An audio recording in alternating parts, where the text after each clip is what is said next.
Hello and welcome back to the Fruit of Grisaia, Sachi's Sprout. In the last episode, Sachi was released from the hospital where she was given treatment and rest after she had fainted from waiting for Yuuji. The two of them decided to announce that they had become officially a couple, much to the surprise of the rest of the girls at Mihammer Academy. However, as Yuuji told them that he and Sachi were childhood friends, the romance between them seemed to be more of an easy pill to swallow. Let's continue. My master always used to tell me that the success or failure of an operation is 80% decided before you pull the trigger. Point being, preliminary planning and advanced groundwork are crucial. And in general, disorganization and dysfunction in the field is the product of problems with the group's interpersonal dynamics. Smooth communication and functional relationships create the favorable conditions necessary for success. You need to keep the people around you to date on your situation, and ensure that everyone shares a common understanding. In obedience to that theory, I voluntarily submitted myself to an aggravating interrogation from my classmates yesterday. But unfortunately, there's still one more person in this school I need to offer a report to. Well, considering that she possesses the authority to restrict my actions, it might be more accurate to call this a negotiation rather than a report. When negotiating, it's a serious mistake to admit position of weakness. If the balance of power is overwhelmingly tilted toward your opponent, your goal is to keep them from realizing it. At times, a little empty bravado is called for. So, in summary, Sachi and I are dating as of yesterday. You have a problem with that? Is that so? Congratulations to you. Apparently unfazed by both my arrogant tone and my sizable pair of feet, currently propped up on a nice wooden table, Qa'Rajh offers me a little round of mock applause in place of a scolding. Aren't teachers supposed to object to this sort of thing by default? That's a misguided preconception, plain and simple. A full range of healthy social relationship enables personal growth. I have no reason to oppose this. You're not considering the possibility I might take advantage of Sachi and then throw her away? If you conclude that's the best thing for Kumina-san, I won't say anything. Sounds like something JB would say. Oh, a comparison to Qa'Rajh-san. How flattering. What? A modest, youthful woman like you, who could still pass for a student in a pinch, idolizing some shaggy-headed bimbo who traipses around dressed like an effeminate stage magician? That's not it. That's incredibly rude to her, for one thing, and all I meant was she understands you better than anyone else. Ah, that's a relief. Anyway, I know you well enough to conclude you're not the sort of person who'd do something like that. And now she's talking like some kind of educator. Cheeky woman. Excuse me, can you name my profession? You're a principal. Very well done. The women I know have a habit of coolly declaring that they understand things about me that I'm not aware of myself. From my perspective, it's kind of disconcerting. Maybe I'm just that transparent a human being, but whatever the case. This sort of vague, unconditional trust just makes the pressure and sense of responsibility I burden myself with weigh all the heavier on my shoulders. So, to be perfectly clear, I completely respect and value the independence of my students in matters like these. Independence, she says. This sense that I'm acting exactly as Qa'Rajh anticipated is a little galling, but I guess putting up with a bit of smug self-satisfaction on her part is far preferable to fighting against her opposition.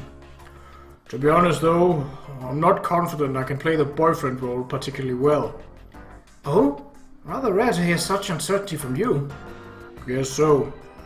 My master taught me the knowledge and attitude necessary to get by in Ichigaya, and so far I've been able to compensate for my shortcomings in other fields through determined effort. So if I was dealing with someone who wanted a comfortable lifestyle, or a prettier face or something, I'm confident I'd be able to make it happen, given enough time. But I honestly don't know if I'll ever be able to make happiness mean the same thing for Sachi as it does for me. I'm well aware that once someone forgets what happiness is, it's not easy to make them remember again. After all, you could say this whole project is an attempt to do for Sachi what my master did for me. I see. You may not appreciate hearing this, but I'm slightly relieved to hear you talk like that. Qa'Rajh relaxes in her chair as she speaks, her eyes fixed on mine, gentle as a new mother's. Why would hearing about my self-doubt inspire relief, exactly? Well, as a client who has requested work from you, I suppose it should be a little unsettling. But as a student, no, as a human being, you're still a work in progress. You do know that, yes?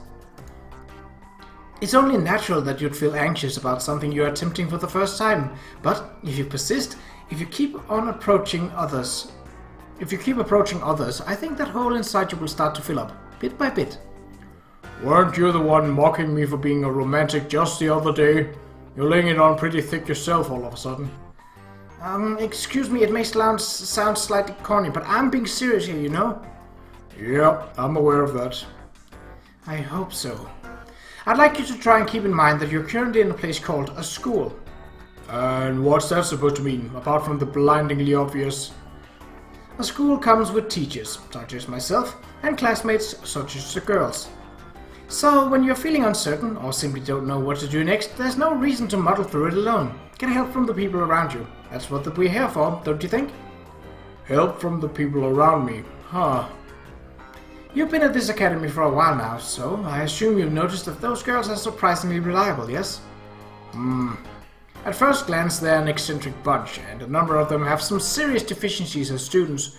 But as a group, they've got an unexpectedly observant and responsible side when it comes to helping out their classmates. When Sachi went missing, every one of them cooperated on their own initiative, above and beyond what I asked of them. Can't say Chizuru is wrong about this one. Judging from the expression on your face, I think you know what I'm talking about. Yeah, suppose so. Also, as it fortunately happens to be summer vacation at the moment, why not simply spend more time with Kumine-san and see what happens? Perhaps you'll find your answers in the natural course of things. You may be a working student, but I assume you have enough time to spare for this, yes? Yes, you're probably right. My uncertainty about this new relationship is my own problem. The things Sachi needs from me aren't going to change. The soul-searching and second-guessing can wait until after she's regained something like normality. What do you think? Even a teacher who could still pass for a student can be slightly useful every once in a while, yes? Yeah, my apologies. I retract the comment. That's the way. Do try to keep up that admirable spirit of humility. As Chizuru stands from her chair, I follow her lead and push myself off the sofa. Well, I'll give it my best shot. That's a good attitude. There's no need to overthink this. If you act with Kumine-san in mind, you're already quite a splendid boyfriend, in my opinion. Hope you're right. Just as I reported to Chizuru, yesterday Sachi and I officially became a couple.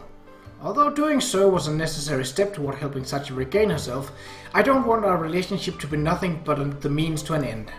And while my master taught me a few things about romance, it was more like playing make-believe than anything else. This is the first time I've been in a genuine romantic partnership. I've somehow stumbled into a position of potentially considerable influence over the life of someone I care about.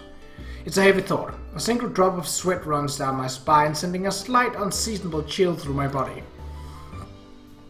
Yes, it's only natural that I'd be nervous. Lowering my eyes from the ceiling, I discover a shadowy shape protruding slightly from behind a pillar.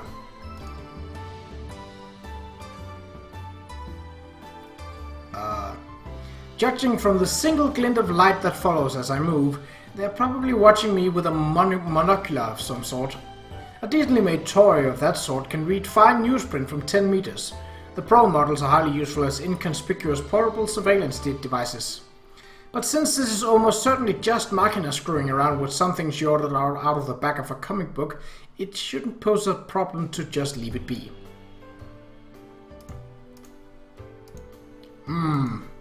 But even as I move from place to place, the shadowy form and its glint of light follows persistently. Getting followed around all day would be kind of unpleasant. I think it's time I put an end to this. After a moment of quiet concentration, I throw open my eyes and dash fiercely at my hidden observer. What? And making full use of my surprise advantage, I barrel straight into my target before they have time to react. Nyah! As my momentum carries us rolling across the ground, I twist my body to protect the stalker from the impact. When we come to rest in the shadows, there's a floral scent tickling my nose and the feeling of something soft in my hand. This would be a female breast, if I'm not mistaken.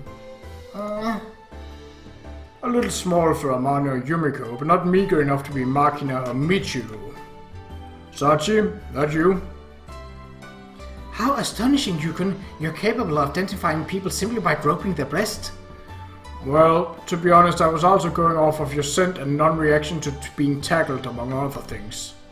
I rise to my feet as I speak, then reach out a hand to Sachi, who's still sprawled out on the ground. Why are you blushing all of a sudden? Well, I thought we'd likely be doing some romantic activities at this point, so I was trying to help set the mood. I appreciate the thought, but nobody asked for that sort of help. Then, why did you push me down just now? Because you've been stalking me since I left the principal's office. In other words, you were onto me all along? Of course I was. The way you kept pointing that thing straight at my face, it'd be pretty damn hard to miss the reflection from the lens. I see. I had thought this a good opportunity to make them use of the monocular I purchased to place spies with Maki-chan, as rumor had it the KGB themselves favor this model. But the manual didn't mention anything about the lens reflecting light. Well, probably because it was too obvious to mention. More importantly, why did you feel the need to conduct a surveillance operation on me this late in the game? Did somebody ask you to investigate my movements? Yes, you did, Yukon. Oh, I did. Wait, I did? That's correct. Yesterday, you instructed me to observe your behavior carefully. And that's why you were spying on me from the shadows with a monocular? Indeed, so as to carefully observe even the finest details invisible to the naked eye. I'm utilizing a precision instrument with 6 lenses and 2 prisms. Nothing will slip by me, I assure you. How reassuring. Naturally, I didn't mean observe carefully in that sense, but Sachi interpreted it this way. I'll have to make a mental note for future reference. Sachi, you have a minute? Just as I'm heaving a small sigh, Michiru's shrill voice approaches. I've got a little favor to ask. Wait, what the? Yuuji's here too? If that's a problem, I can leave. That's not really what I'm saying, but hold on a second. What are you even doing out here? Don't tell me you're taking advantage of this dating Sachi thing and trying some funny business in broad daylight? Calm yourself, Michiru-sama. Your nasal breathing is growing alarmingly intense. Right.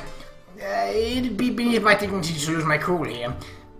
My finely honed instincts are telling me it's probably best not to ask what dignity at the moment. Well then, what was the specific nature of your request? Yeah, I kind of wanted your help cleaning my room, Sachi. In other words, you're incapable of picking up after yourself. Good to know. The thing about me is, you know, I like things nice and tidy, but I've got a little natural talent for making a mess. Sounds rough. I know, right? So, can you come help, Sachi? As you can see, Yukon, Michiru-sama is requesting my... Yukon?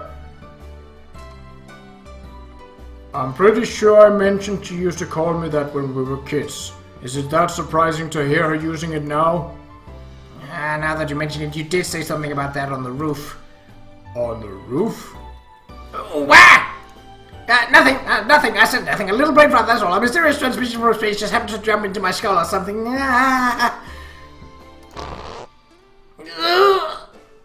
What the? Sachi, why are you yanking my twintails all of a sudden? Well, your reception seemed somewhat problematic. I thought I might try and adjust to your antennae. Why are you always like this? I obviously wasn't serious about the message from outer space. I mean, I've never even been so serious. Very nice. As always, Michiru-sama, your punch could make a stone groan. Huh? Is that a compliment? Or an insult? That has to be one of the more inept attempts at dodging a question I've ever seen. It seems safe to conclude our classmates were listening in on our conversation on the rooftop. So, what's it gonna be? Can I borrow Sachi or not? Yep, don't mind me. I suppose it's settled then. Okay then, your boyfriend gave her the all clear, so let's do this! Yes. Accept what others ask of you without exception. You could call that the principle that defines Sachi as she is today. So come to think of it, This might present a good opportunity to disrupt the status quo a little. Actually, hold on a second. Huh? What's wrong? Can I help out with this request as well? Huh? You're offering to clean my room, Yuuji? Yeah. Where's this coming from all of a sudden? Cleaning a room involves physical labor after all. As a boyfriend, I think it's only natural that I reduce my girlfriend's burden wherever possible. Yeah, now I get it. You just wanted to show off. Just have to rub the single girl's nose in it, huh? You can interpret it however you want. Is it alright if I help, or do you want Sachi to handle this alone for some reason? Well, I guess I don't really care either way as long as the room gets clean. Very accommodating of you. Much obliged. Wait, did I just get thanked for some reason? Yeah, that you did. You're just as understanding as I'd hoped Michiru. I don't really get it, but I could get used to being praised by Yuuji. So you heard the man, Sachi. I guess Yuuji's gonna be helping out on this one as well. Yes, as long as you're in agreement, Michiru-sama, I don't mind in the slightest. Alright, Sachi. You'll be operating as my support. Affirmative. Whoa, already in mission mode. So this is Michiru's room. Okay, look, I agree to let you help with the cleaning, but don't go poking around more than you need to, alright? Not a problem. I've more or less grasped the structure of the room itself. Well then, Jukun, do you know where Michiru-sama keeps her underwear? Same as you, Sachi, in the top drawer of her dresser. Wow! Why do you know that? Don't tell me you're a psychic on top of everything else. Actually, that's exactly it. But if the truth gets out, it'll become a huge hassle. Keep it secret from the others, will you? No kidding. You had it rough in your own way, huh? At times like these, one can't help being grateful for Michiru's easily manipulated nature. Anyway, the room itself doesn't look that messy. What did you want us to clean up specifically? Well, over there. Averting her eyes in shame, Michiru points to a corner of her room where numerous stacks of dusty manga tower halfway to the ceiling. From a glance at the titles, they all seem to be tsundere-centric. The limp loops of plastic string scattered about tell the story of a frustrated attempt to dispose of these herself. I tried my best, okay? No matter how tight I pulled the string, they'd always get loose at the end. And that's why you came to Sachi. That's right, you understand the request now, right? Can I leave the rest to you? Yeah, I already gave you my word I'd help, so you can expect my best efforts. Thanks, I guess. Gathering the plastic string from the floor, I make 3 loops, then begin to slip the magazines inside about 6 at a time. Get a good pile inside, then cross the string so they intersect on top. Make a few small loops at the corners and only then pull it taut. There, a good tight bundle. Where the heck did that come from? Are you one of those guys who does tricks in the primetime variety shows or what? Not quite. Picked this up from some book I read ages ago, that's all. These days it's not uncommon for the string itself to come packaged with instructions for a variety of knots and techniques. No kidding, I don't think I even know any knots other than the shoelace one. Sachi, how many do we have left? Actually, the ones you're working on now seem to be the last of them, Jukun. My hand's still in motion, I ask for the progress report, only to be informed the job's practically over. By dividing the work efficiently between the two of us, we've completed Michiru's request in less than 10 minutes. Okay then, can you people please explain why I've been bundled up too? Oh? When I turned back, Michiru was rolling helplessly around the floor, her entire body bound tightly with plastic string in the popular tortoiseshell pattern. Hey there, Michiru. I understand if you acquired a taste for bondage, but it strikes me as kind of rude to play with yourself while people are doing your chores for you. I didn't tie myself up, idiot! Your girlfriend did this! Sachi did? Yes, thanks to your assistant, I had a few spare moments on the job. I decided to take the opportunity to impress the fundamentals of secure bindings onto our client's very body. That's completely freaking ridiculous! If you want to teach me, do it normally. For one thing, there's a completely different kind of binding. True, in that case, I'll use a knot ideal for binding magazines next, if you'll just... That's not necessary, thanks, just untie me already! Ah! Yes, certainly. Although I suppose this could be taken as another demonstration of the friendly and trusting relationship these two share, the way she meekly allowed Sachi to truss her up like a Christmas ham can only be described as pure Michiru. But I gotta say, you two sure finished that up fast, after all the trouble it gave me. Well, yeah, the request itself wasn't anything particularly tough. Yukon, that statement could be interpreted as a result to what Michiru-sama, as she was forced to ask for our help.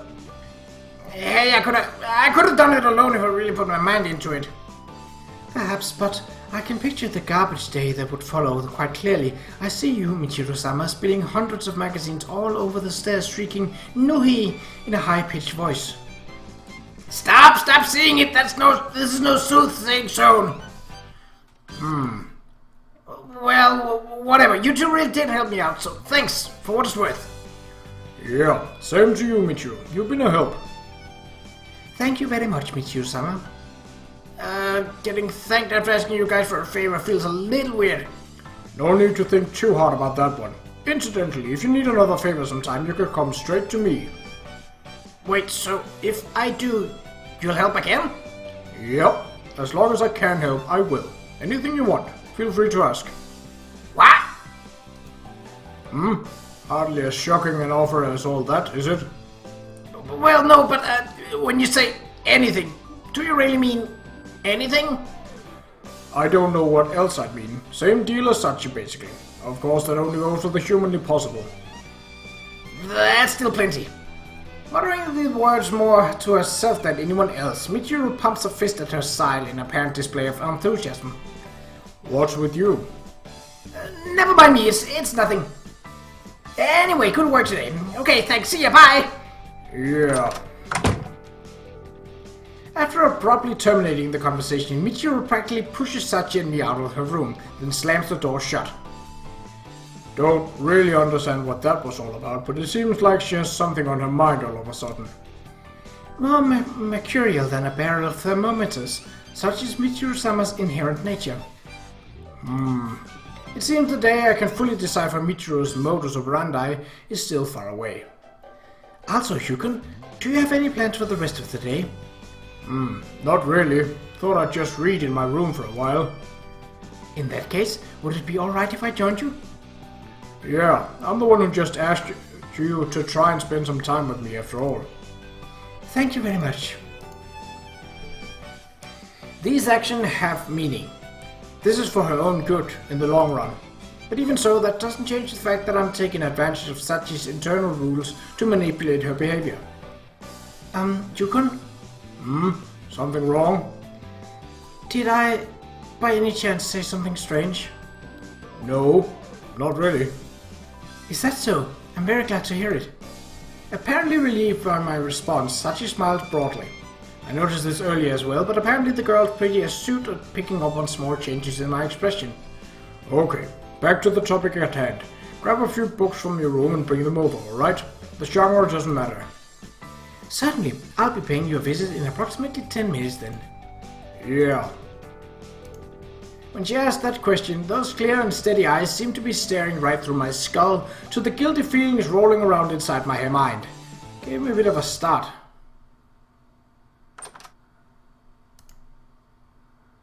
Okay, looks like they're gone. You just willing to do anything we ask? This is some top-grade intelligence. I gotta take this one straight to the top. What? Oh boy. I can imagine that going wrong on so many levels. Poor Michiru. Inside my practically undecorated room, silent except for the sound of the air conditioning I turned on for Sachi's benefit, I turned the pages of my book without offering any real conversation. Sachi doesn't offer a word of complaint to any of this. When I glance over, she's sitting passively exactly where she was an hour ago, a contented smile on her face. Look, Sachi, are you planning to read at some point or what?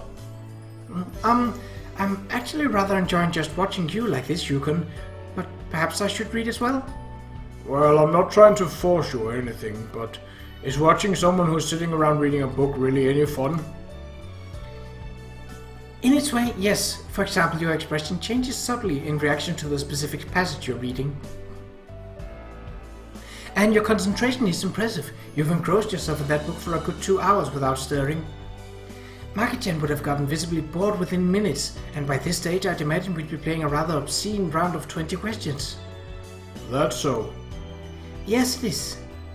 Although I can't say I enjoy being compared to Makina, I guess it's safe to interpret that as an attempt at a compliment.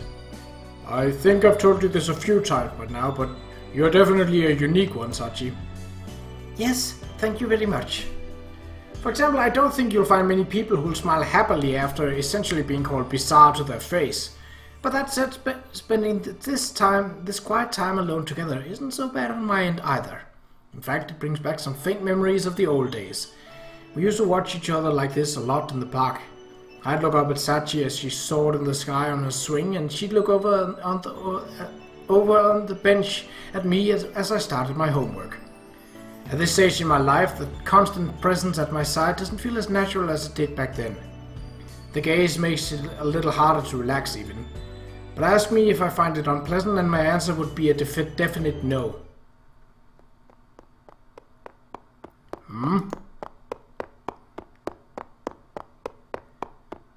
Just as I'm reaching the end of my book, my attention is caught by the sound of someone rushing noisily down the stairs.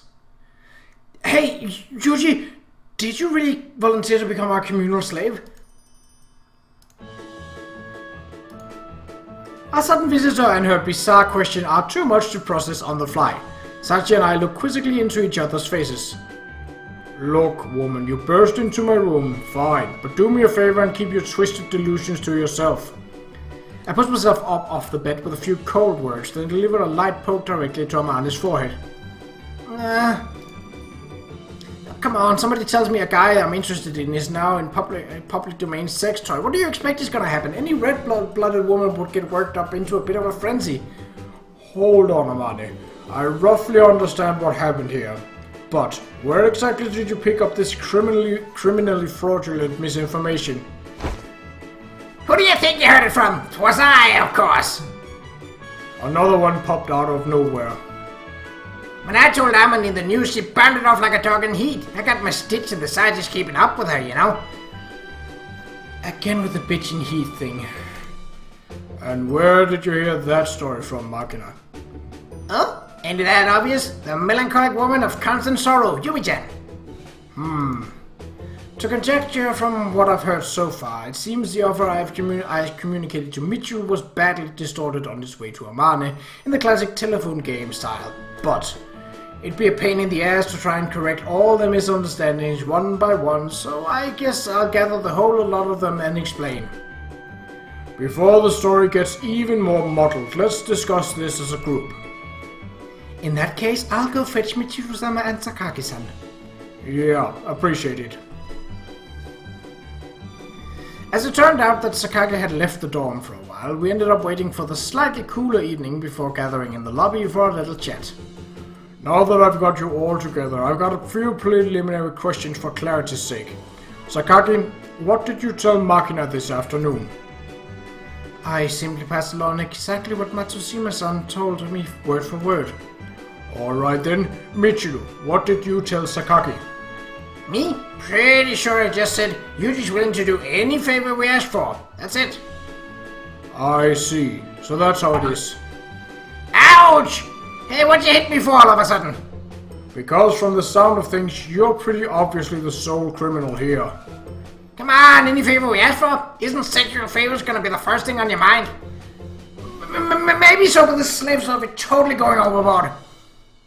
What half-hearted thinking? Young people need creative spirit and bold imagination more than anything else these days. You'll never get ahead in society if you're not looking to take things a step further than the competition. I don't think that has anything whatsoever to do with this. Well, I kinda did have a feeling it might be something like that. Smiling wryly, Amanda rubs the back of her head in an uncharacteristic gesture of mild embarrassment. But you did say the thing about the favors, right? I wasn't misunderstanding or anything. Yep, I did indeed say that. See what I told you? Yumiko wasn't wrong or anything, yep. Yes, sure, but more importantly, do you really mean anything? Well, it has to be something I'm capable of doing, but more or less. Yes, that's only common sense, but even so. Where is this coming from all of a sudden? It's a little complicated, but to put it simply, I'm doing this for Sachi's sake. Come to think of it, you were talking about reducing her burden before, weren't you? Michiru shrugged her shoulders, a mildly exasperated expression on her face. In other words, since you're Sachin's boyfriend now, you're converting to the maid faith? Yeah, I guess you could put it that way. Although I could quibble about that phrasing, she's got the crucial point down. I'm assuming the role normally reserved for Sachi in this dorm. I must admit I'm rather lost. You are really volunteering yourself as an, manservant. He just said so, didn't he? This presents some intriguing possibilities. Oh? Is Oni-chan turning into a maid really interesting as all that? Well, even if slavery is off the table, we can't ask the unreasonable of Yuuji now, you know? Just to remind you people, Oni-chan belongs to Sachi now. Don't worry, it's all good. There's plenty of fun stuff you can do before it really counts as cheating, you see. Scary. Is this the true power of a super slut? Hey, Yumiko, are you maybe planning to ask for a little something as well? I'm not considering anything like what Susan is talking about, of course, but perhaps a normal favor or two. Normal? Like what? Maybe massage or something? The heck? You're jumping at the bit yourself! And in the meantime, my man is completely degenerated into a dirty old man. This is rather troubling in a number of ways. Somehow everyone seems to be enjoying themselves a great deal, don't they? Even as the atmosphere of our little meeting takes a rapid turn for the dubious, Sachi maintains her utterly unperturbed smile. So, anyway, ultimately speaking, I might be taking some of your work from you, Sachi. Is that alright with you? Quite alright. If that's your decision, Yukon, I have no reason to object. I see. Hold on, Sachin. It's good to trust Oni-chan and all, but I think it might be better to veto this one, you know? Veto? But why? I mean, a man is one bad comb-over from completely transforming into a leering, greasy middle manager. Starting tomorrow, I'm willing to bet Oni-chan's underwear ain't gonna have any time to dry out. Since you're his girlfriend now, Sachin, that would kinda suck for you, right? I don't think I entirely follow, but if his underwear won't air dry properly, can't we just put it in one of the drying machines upstairs? Now I get it. Sachin, you're gonna be one of them understanding wives for sure, forgiving your husband cheating ways with a gentle smile. I hadn't anticipated this wild burst of excitement from Amane and company, but at present Sachi doesn't seem to be harboring any doubts about my behavior, or any curiosity whatsoever, really. But that's alright for now. What really matters is what lies ahead. How Sachi's static patterns of thought will evolve through observing my example. And we shall see how Yuuji the maid fares in the next episode. So until then, take care.